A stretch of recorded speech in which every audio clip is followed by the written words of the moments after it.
if money is really hard for you and it tends to be emotional, I'm going to give you a really quick, easy tip on how to hack your brain to make better decisions about money, especially if you're somebody who tends to be a spender rather than a saver. This is for you. So the the folks on my page, and it doesn't matter if you're a spender or saver, this is probably generally true about you, is that like money is a very emotionally driven thing. And when we think about money or interact with money, we tend to get triggered into a part of our brain called the amygdala, which is our fight or flight response system. It's very unconscious, it's very automatic, and it's very much revolved around survival. And survival to the brain means the same. The brain, in its survival state, does not want to create change. It wants to keep you the same. So if poverty, indecision, impulse spending is your norm, your amygdala, its job is to keep you doing those behaviors because that's in its mind is survival.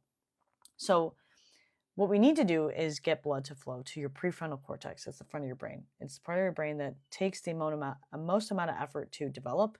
It takes the most amount of repetition to develop. That's why people say, hey, your brain's not fully developed until 25. It's because this part of your brain is like the spongiest, and it just requires a lot of repetition to get it to be as useful as possible.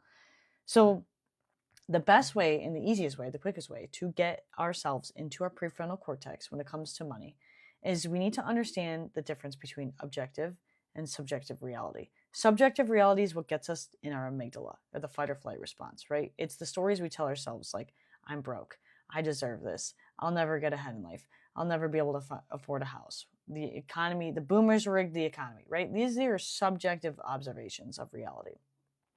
Objective observations are irresputable, undisputable truths. Okay, so let's take this pen, for example. This pen has sparkles on it.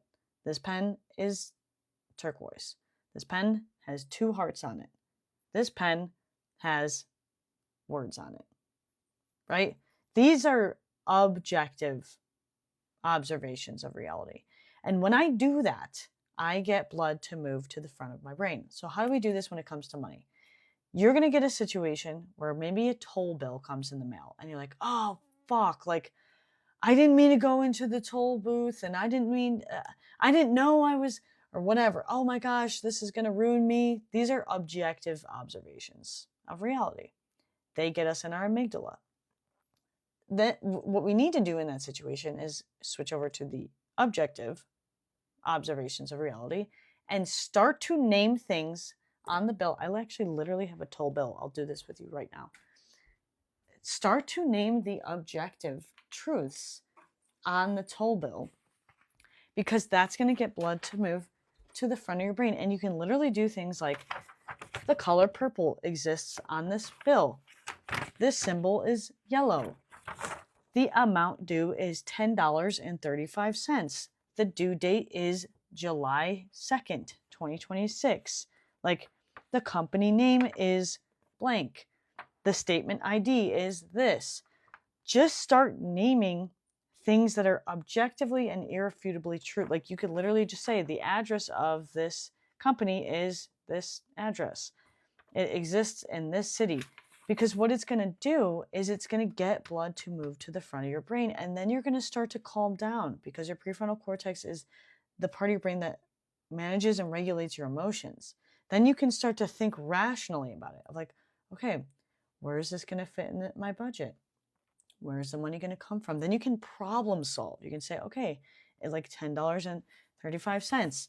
How am I going to make that amount of money up? If I do not currently have that amount, am I going to pick up an extra shift? Am I going to sell some clothing? Like, am I just going to skip a latte? Like, that's the part of our brain we need to get. And it's like, okay, it's not, then we can go back into objective reality and tell ourselves a little bit better stories and say, it's not the end of the world. I can do this. Money is something I create. Whatever the fuck you want to tell yourself. But if you're telling yourself stories from a place of fear, and you're not understanding what the facts and truth of reality are, you're not going to make good decisions about money.